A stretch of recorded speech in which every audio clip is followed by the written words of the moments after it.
नमस्कार बच्चों। अब हम नए टॉपिक पर आते हैं, फलनों के प्रकार पर। सबसे पहले फलन के बारे में बात करते हैं। आप जानते हैं कि फलन, पिछली क्लास में मैंने 11th में मैंने फलन के बारे में आपको चर्चा की थी। फलन क्या होते हैं और कई तरह के फलन के बारे में बताया था। मैं एक बार इसको थोड़ा सा रिवाइज़ कराती हूँ। फलन क्या होता है, हमने बताया था कि एक ए और बी कोई दो अरिक्त समुच्चय हैं।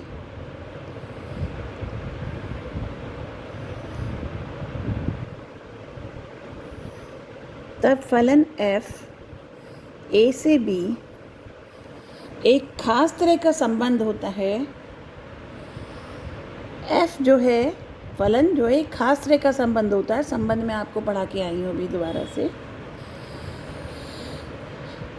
इसमें क्या खास बात होती है कि ए सेट के प्रत्येक अवयव का, f यानी फलन एक नियम, ए के प्रत्येक अवयव का बी में कोई ना कोई कम से कम एक या और अद्वितीय, कम से कम एक नहीं, अद्वितीय इमेज इसकी होनी चाहिए। यानी एक सेट ए है, एक सेट बी है, इसमें बहुत सारे मेंबर हैं, A1, A2, A3 and so on, B1, B2, B3 and so on, ये बी के मेंबर हैं। तब अगर इसमें लेट सपोज A4 तक मेंबर हैं, तो अगर हम A क्रॉस B की बात करें, मान लो इसमें B1, B2, B3, B4 member हैं, तो A क्रॉस B यानी क्रमित युग्म, मैंने जो पढ़ाया था आपको, अगर क्रमित युग्म की बात करते हैं तो A1 B1, A1 B2, ऐसे आपका क्रमित युग्म बनता था, A2 B2 and so on. यानी A1 का B1 के साथ भी, फिर B2, फिर B3, फिर B4, इसी तरह से फिर A2 का B1, A2 B2, A2 B3, A2 B4, इस तरह से फिर A3 के, यानी 4 4 16, कुल 16 क्रमित युग्म ये जो बनते हैं, ये आपके क्रमित युग्म में आते हैं। फिर हमने ये पढ़ा था कि इनमें से कुछ को लेकर एक सबसेट अगर बनाते हैं, एक उपसमुच्चय बनाते हैं, तो उसे हम संबंध के नाम से जानते हैं। तो संबंध के लिए ये ज़रूरी है, यहाँ कितने भी मेंबर, इसमें से कुछ मेंबर छूट भी सकते हैं, इसके भी कुछ मेंबर छूट सकते हैं, और ये कितने भी मेंबर से इमेज बना सकता है। ये हम संबंध पढ़ के आए थे। फिर हमने संबंधों के प्रकार पढ़े, तो ये सारा संबंध के बारे में था। अब हम फलन के बारे में आते हैं। तो फलन की खास बात ये होती है कि प्रत्येक x जो a में हो, उसके लिए fx जो है किसके बराबर होती है, इमेज कहलाती है। अगर f एक नियम है जो x के प्रत्येक, जो a के प्रत्येक मेंबर को b के किसी अद्वितीय मेंबर से रिलेट करता है, उन्हें एक दूसरे से बांधता है किसी नियम के तहत। तो ख़ास बात क्या होती है कि यहाँ कोई भी मेंबर छूटना नहीं चाहिए। मान लीजिए अगर एक फलन इस तरह से डिफ़ाइन किया गया है कि A1 B1 से जुड़ा है, A2 भी B1 से जुड़ा है, A3 B2 से जुड़ा है, तो A4 B3 से जुड़ा है, तो ये एक फलन होता है। क्योंकि पहली बात तो कोई मेंबर इसमें बच नहीं रहा है जिसकी इमेज ना बन रही हो। दूसरा, हर एक मेंबर की एक ही इमेज होनी चाहिए। वो एक अलग बात है, दो मेंबर की तो एक इमेज हो सकती है, लेकिन एक की दो इमेज नहीं हो सकती। अगर A1 B1 से भी जुड़ा है और A1 B2 से भी जुड़ा होता, अगर ऐसी स्थिति होती, तो निश्चित तौर पे ये फलन नहीं होता। ये संबंध तो होता, लेकिन ये फलन नहीं होता। तो फलन के लिए आवश्यक है कि अगर मैं FA1 लिख रही हूँ, तो बस यहाँ FA1 B1 B2 B3 B4 में से कोई एक संख्या होगी। अगर B1 है तो B2 नहीं होगी, B2 है तो B1 नहीं होगी, B3 नहीं होगी, B4 नहीं होगी। तो इस तरह से, और दूसरा कोई मेंबर इसमें बचना नहीं चाहिए। तो ये कहानी होती है आपकी फलन की। यानी फलन तभी वो कहलाएगा जब कोई मेंबर बचे ना जिसकी यहाँ इमेज ना हो, और किसी एक मेंबर की दो इमेज ना हो। भले किन्हीं दो मेंबर की तो एक इमेज हो सकती है, लेकिन दो की एक इमेज ना हो। तो ये सारी चीज़ें हम क्लास 11th में पढ़ के आए थे, और इसीलिए मैंने रिमाइंड कराया।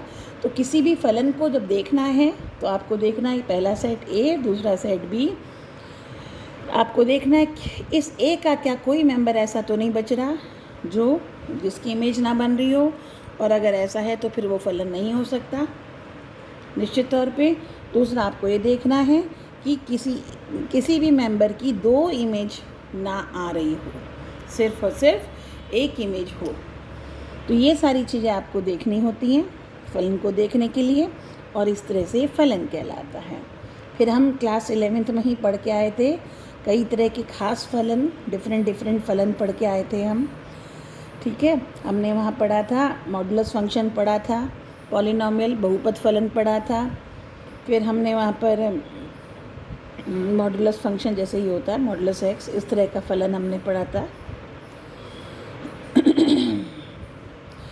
इसी तरह से अगर जैसे हम रिलेशन में भी करते थे, एफ एक हम कहते हैं एफ एक फलन ए में है, कोई किसी सेट ए में है, तो यहाँ सीधा सा मतलब हो जाएगा ए तो ए है ही, बी भी ए है। और यहाँ ये ए जो है इसी को हम डोमेन कहते हैं, यानी प्रांत कहते हैं। ये जो बी होता है इसे हम कोडोमेन कहते हैं,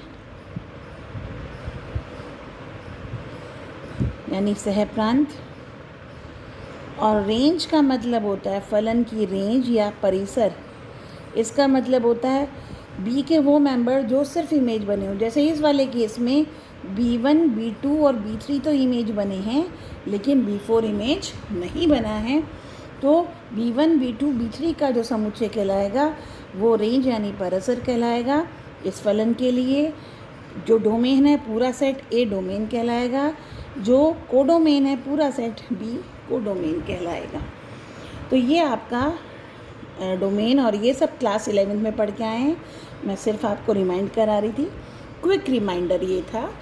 अभी हम आगे बढ़ेंगे टॉपिक पर, और फिर मैं साथ साथ ये भी बता रही थी कई तरह के फलन हम पढ़ के आए थे।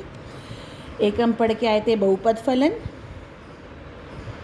ये क्लास, उसमें फिर मॉडुलस फंक्शन है, रैशनल फंक्शन है, कई तरह के फलन हम पढ़ के आए थे, और फिर उनके हमने ग्राफ भी देखे थे। तो बेसिकली फलन क्या होता है ये सब चीज़ हम पढ़ के आए थे क्लास 11th में। साथ साथ हमने ये भी पढ़ा था कि दो फलनों का योग कैसे करते हैं, या दो फलनों का अंतर कैसे लेते हैं, या दो फलनों का गुणन कैसे किया जाता है, और दो फलनों का डिवीजन यानी भागफल कैसे लिया जाता है। तो जिस तरह से संख्याओं में होता है, और उसी तरह से फलनों के भी में ऑपरेशंस होते हैं, प्लस होता है, माइनस होता है, एंड सो ऑन। तो ये सारी की सारी कहानी या सारी बातें आप क्लास 11th में पढ़ के आए थे। अब हम आगे बढ़ेंगे। अब आता है हमारे फलनों का प्रकार। आप यहाँ देख रहे हैं फलन के लिए ज़रूरी है कि हाँ ठीक है कोई मेंबर छूटे ना, लेकिन जब एक मेंबर एक ही इमेज बना रहा है, मान लो A2 की इमेज यहाँ B4 होती, आप यहाँ देख रहे हैं कि A1 की इमेज B1, A2 की इमेज भी B1, तो किसी दो की इमेज एक है। अगर ऐसा ना होता, मान लीजिए अगर एक मैं फलन लेती हूँ fx = x, लेट सपोज, कहाँ ये फलन कहाँ डिफाइंड है, R में, यानी वास्तविक संख्या के समुच्चय में, वास्तविक संख्याओं का समुच्चय। आप यहाँ बार बार कंफ्यूज ना हो, R जो है कैपिटल R से हम डिनोट करते हैं वास्तविक संख्याओं का समुच्चय, लेकिन रिलेशन के लिए भी हम R डिनोट करते हैं।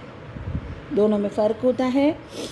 R जो है वास्तविक संख्याओं का समुच्चय, वो समुच्चय उसमें जितने भी विभिन्न प्रकार की संख्याएं होती हैं, जो वास्तविक संख्याएं होती हैं, उनका ये एक सेट बनाया जाता है, समुच्चय बनाया जाता है, जिसको हम आर से रिप्रेजेंट करते हैं। जाहिर सी बात है, इसका हर एक मेंबर एक सिंगल होगा।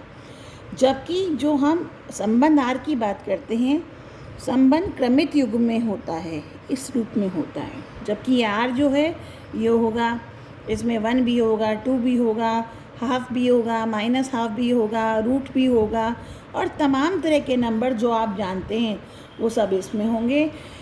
इनफाइनाइट सेट होता है। जबकि ये संबंध जो हम अभी पिछले उसमें पढ़ के आए थे, ये ए बी के रूप में आप अगर बताते हैं तो इसमें एक क्रमित युग्म होता है, जहाँ ए डोमेन का मेंबर होता है, बी कोडोमेन का मेंबर होता है। तो ये सब आप इसलिए इन दोनों में कंफ्यूज होने की ज़रूरत नहीं है। भले ही दोनों कैपिटल आर से रिप्रेजेंट हो, लेकिन हर बार बताया जाता है कि वास्तविक संख्याओं का समुच्चय। तो हम वापस आते हैं क्वेश्चन पर। तो f(x) = x एक वास्तविक संख्याओं के समुच्चय में एक फलन है। इसका मतलब जो डोमेन होगा हमारा वो वास्तविक संख्याओं का समुच्चय होगा, जो सहप्रांत होगा वो भी वास्तविक संख्याओं का समुच्चय होगा। और यहाँ मैं थोड़ा एग्जाम्पल को और कट शॉर्ट करती हूँ। ये तो वास्तविक संख्याओं के समुच्चय में मैं इसको कहती हूँ एक ए सेट है, जिसमें मेंबर है 1 2 3 4 5। तो ये 1 2 3 4 5 ये सेट ए है, और इसी में ही आपको इमेज भी देखनी है, क्योंकि मैंने कहा f एक फलन है किसी सेट ए में। तो मतलब डोमेन भी 1 2 3 4 5 और कोडोमेन भी यानी सहप्रांत भी 1 2 3 4 5। अब अगर आप इससे कंपेयर करेंगे तो x के मान एक बार 1 लेंगे, एक बार 2 लेंगे, एक बार 3 लेंगे, एक बार 4 लेंगे, एक बार 5 लेंगे। तो x की जगह अगर मैं f1 रखती हूँ तो इस फलन में x की जगह 1 रखने पर आया 1, यानी x को 1 रखने पर fx यानी fx जो मेंबर हुआ वो मेंबर हुआ कोडोमेन का, x जो मेंबर है वो मेंबर हुआ आपका डोमेन का। तो डोमेन में 1 लिया तो f1 का मान यहाँ रखने पर 1 आया, तो 1 की इमेज 1 और f1 x = 1 यानी मेंबर ऑफ डोमेन, f1 यानी member of codomain.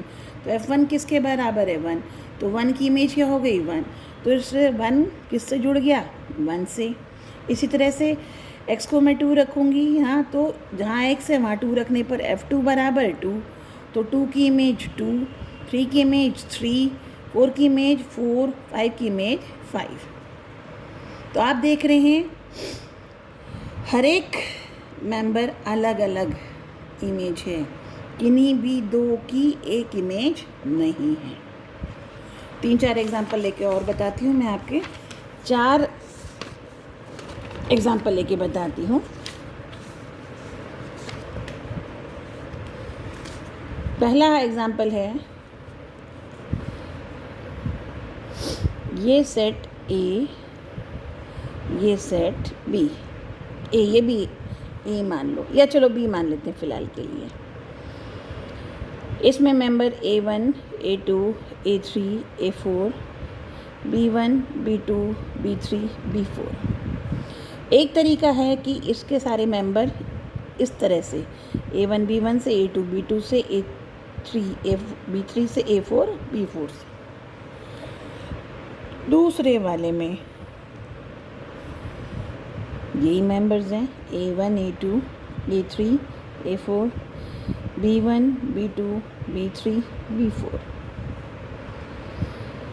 A1 B1 से जुड़ा हुआ है, A2 भी B2 से जुड़ा हुआ है, B1 से ही जुड़ा है, A3 B3 से जुड़ा है, A4 भी B3 से जुड़ा हुआ है। तीसरा वाला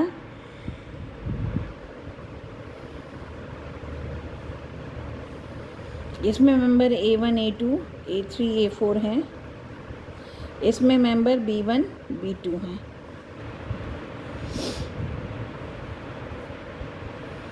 A1 B1 से जुड़ा है, A2 भी B1 से जुड़ा है, A3 B2 से जुड़ा है, और A4 भी B1 से जुड़ा है। तो ये 3 फिगर मैंने आपको बनाई है। पहली चीज़ मैं आपको दिखाऊंगी कि इस वाले में हर एक मेंबर की इमेज अलग अलग है, जबकि इन दो में 2 की इमेज एक है, 2 की इमेज एक है, यहाँ 3 की इमेज एक है और 1 की इमेज एक है। तो जब हर एक मेंबर की इमेज एक ही होती है तो उस तरह का फलन एकेकी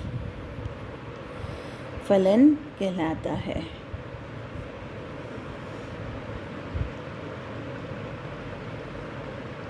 मतलब जब प्रत्येक, अब इसको बताने का, लिखने का क्या तरीका होगा पहले समझना ज़रूरी है। आप देख रहे हैं कि इसमें और इसमें ये फ़र्क है कि जब हर एक मेंबर, किन्हीं भी 2 मेंबर की एक इमेज नहीं है, तो इस तरह का जो फलन है, मैं फिर बता दूं, इमेज इसको बोलते हैं मेंबर, या इसे कहेंगे ऑब्जेक्ट कहेंगे इसे, इमेज कहेंगे इसे, वस्तु और उसकी प्रतिछाया या कह लो फलन। फलन का मतलब भी यही होता है, इसकी इमेज के बारे में बात है। तो A1 FA1 बराबर B1, FA2 बराबर B2, FA3 बराबर B3 और FA4 बराबर B4। तो 4 हैं, 4 आपके मेंबर्स हैं, चारों की डिफरेंट इमेज है। तो इस तरह का जो फलन कहलाता है एकेकी फलन कहलाता है।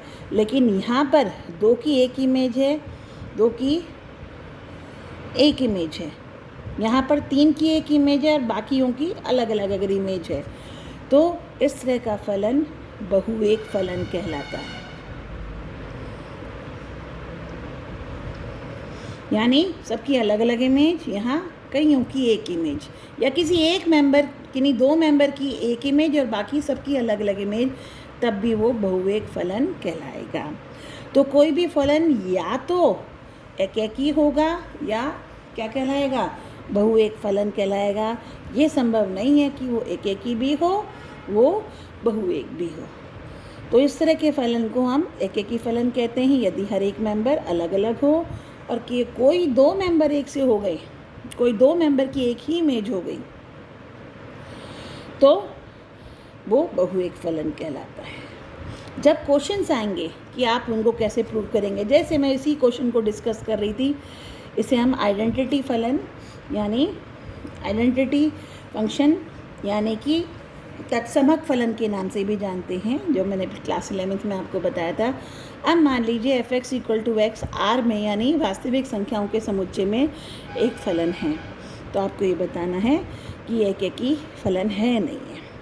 अब कायदे में हमें डोमेन यानी वास्तविक संख्याओं की, हर वास्तविक संख्या की जांच करनी चाहिए कि हर एक की इमेज अलग अलग है या नहीं है। पर चूँकि इसमें संख्याएँ होती है, तो ये संभव नहीं है कि हम सबकी अलग अलग इमेज को चेक कर पाएँ।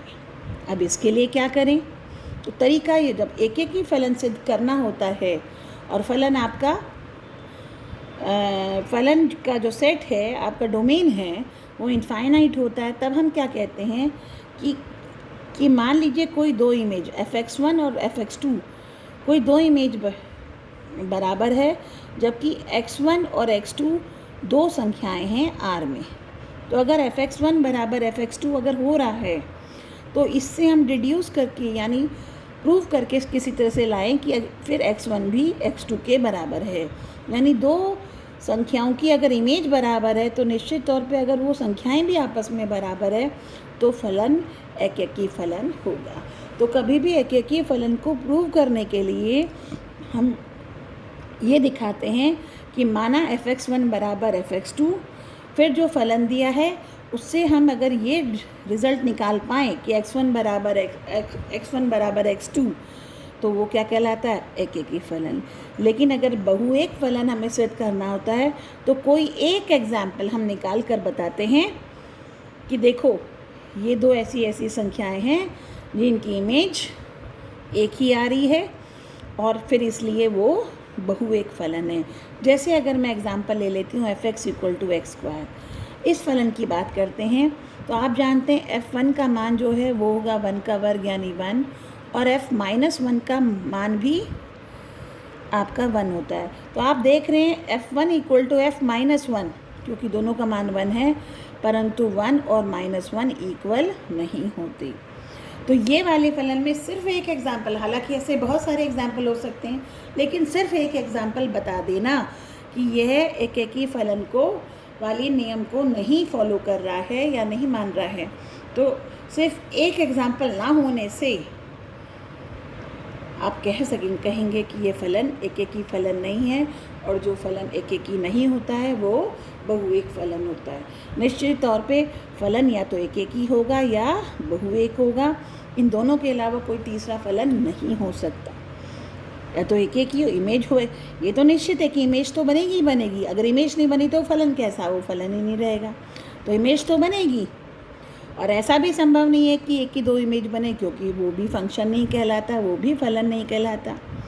ठीक है, तो ये दो ही स्थितियाँ होंगी, या तो सबकी इमेज अलग अलग, या किन्हीं दो की एक भी इमेज हो सकती है। तो ये था आपका एकेकी और बहुएक फलन। इसके बाद दूसरी तरह के फलन आते हैं, उन्हें कहते हैं आच्छादक। इंग्लिश में मैं बता दूँ, एकेकी को कहते हैं 1-1, यानी एक मेंबर तो एक इमेज, और बहुएक का मतलब मैनी 1। इसी 1-1 को इंजेक्टिव फलन भी कहा जाता है। एकेकी फलन यानी इंजेक्टिव फलन। मैनी 1 का कोई पर्टिकुलर नाम इस तरह से नहीं होता। तो ये आपका कहलाता है या तो इंजेक्टिव होगा या फिर वो इंजेक्टिव नहीं होगा। 1-1 और मैनी 1 के नाम से ये जाना जाता है, यानी एकेकी फलन या बहुएक फलन। तो कई बार आपको क्वेश्चन में आएगा, बताइए ये एकेकी फलन है, या कहेंगे एकेकी फलन नहीं है। तो बहुएक का नाम शायद ना भी लें, कई जगह सिर्फ कहेंगे एकेकी है या नहीं है, क्योंकि एकेकी ना होना ही बहुएक होना होता है। तो इसके बाद आते हैं हम आच्छादक फलन, और चौथा नाम होता है अंतःक्षेपी फलन। आच्छादक फलन मतलब ऑन टू फंक्शन, और अंतःक्षेपी मतलब इनटू फंक्शन।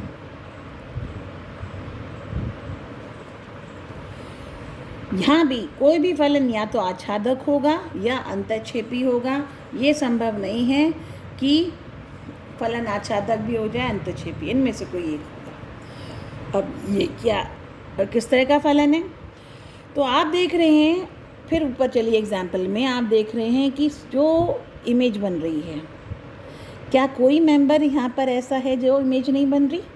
नहीं। B1, B2, B3, B4 किसी न किसी एक एलिमेंट की इमेज बन रही है, जबकि दूसरे वाले एग्जाम्पल में B2 किसी की इमेज नहीं बन रही। ऐसे तीसरे वाले एग्जाम्पल में दो ही मेंबर थे, दोनों ही इमेज बन रहे हैं। तो इन दोनों में कोई भी मेंबर ऐसा नहीं बचा जो इमेज नहीं बन पा रही है, लेकिन यहाँ पर एक मेंबर ढूंढने को मिल रहा है जो किसी की इमेज नहीं बनी है। तो ये आपके रेंज में, फलन की रेंज में भी काउंट नहीं होता है। मान लो मैं इसका रेंज बनाऊं तो रेंज B1, B3, B4 होगा, B2 नहीं होगा। तो ये तीन जो आपके एग्जाम्पल हैं, पार्ट 1, पार्ट 2, जो मैं फिगर से आपको बताए हैं, इसमें पहले और तीसरे में कोई भी फलन, कोई भी B का इमेज या B का मेंबर ऐसा नहीं है जो इमेज ना बन रहा हो। तो जब इस तरह का फलन, यानी f a से b ऐसा फलन है कि प्रत्येक b belongs to b, b के प्रत्येक मेंबर के लिए हमारे पास कोई ना कोई देयर एग्जिस्ट, यानी कोई ना कोई a में होगा, सच दैट एफ ए बराबर b, यानी प्रत्येक b के मेंबर कि कोई ना कोई ऑब्जेक्ट से जुड़ा होगा, यानी प्रत्येक B जो है, B का मेंबर, वो किसी की इमेज, यानी उसकी जो प्रतिफलन कह लो, या सॉरी प्रतिफलन गलत शब्द हो गया, इमेज, प्रतिबिंब, जो प्रतिबिंब होगा निश्चित तौर पे हर हालत में वो प्रतिबिंब होना चाहिए। तो ये देखने के लिए फलन आच्छादक है। हम ये ढूंढते हैं क्या कोई ऐसा एलिमेंट तो नहीं बचा जिसकी इमेज नहीं हो। और अगर तो आप देख रहे हैं फर्स्ट और थर्ड पार्ट जो है वो आपका कैसा फलन है, ये आपका आच्छादक फलन है। लेकिन चूँकि सेकंड वाले पार्ट में V2 किसी एक मेंबर हम ढूंढ पाए हैं जो किसी की इमेज नहीं बन रही, तो इस तरह का फलन अंतःक्षेपी फलन कहलाता है। तो कोई फलन इन दोनों में से एक होगा तथा इन दोनों में से कोई एक होगा। तो इसी तरह से जो फलन एकेकी यानी 1-1 और ऑन टू फंक्शन होता है, इंग्लिश में उसका नाम सर्जेक्टिव फलन भी कहा जाता है। हिंदी में विशेष नाम मुझे इसका पता नहीं, और जितने भी क्वेश्चन पूछे जाते हैं, सॉरी सर्जेक्टिव नहीं है, ये कहलाता है आपका बाइजेक्टिव फलन। सर्जेक्टिव तो इसे कहते हैं, ये वाला फलन सर्जेक्टिव के नाम से भी जाना जाता है। ये होता है बाइजेक्टिव फलन। हिंदी में आप जब पढ़ेंगे तो यही बताएंगे कि बताइए फलन एकेकी आच्छादक है, एकेकी भी है और आच्छादक भी है, तो दोनों को हमें प्रूव करके दिखाना है। तो जैसे यहाँ पे हमने यही दो एग्जाम्पल ले लेते हैं।